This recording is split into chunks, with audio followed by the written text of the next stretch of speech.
Police are hunting a gunman who fired several shots at a dog squad officer during a car chase in southwest Sydney. Reporter Ethan Ricks is covering the story and joins us now. Ethan, what can you tell us?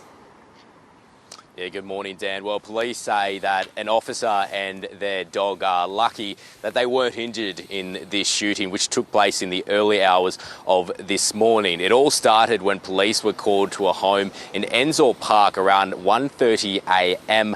after the residents of the home reported a man covered in black and holding a firearm at the front of their house. Now, police say luckily they saw that man through CCTV footage and not because they were home, because they say if they were, this could have potentially been another gangland hit in Sydney. They say the owner of the home is well known to police and a known crime figure. After no one was home, police say that a vehicle related to that initial incident was spotted in Hitchinbrook a short time later and a pursuit ensued. That was shortly called off for safety reasons. And again, police spotted that vehicle more towards Varroaville, where they had to deploy the spikes, and they say that's when the shooting occurred. They say that one of the men, the passenger in that vehicle, stuck his head out of the window and shot at that K9 squad vehicle twice with a handgun, and they say thankfully no one was injured in that shooting. And eventually, like police said a short time ago, they tracked down that vehicle and found it in a ditch when they spiked the tyres. Here's what police had to say.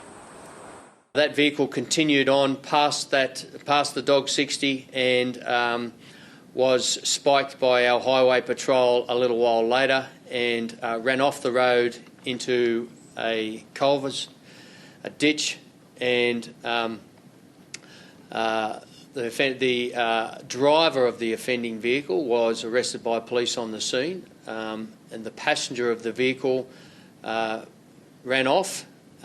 We have conducted an extensive search of the area over many hours. At this stage, we have not been able to identify or locate the passenger of the vehicle.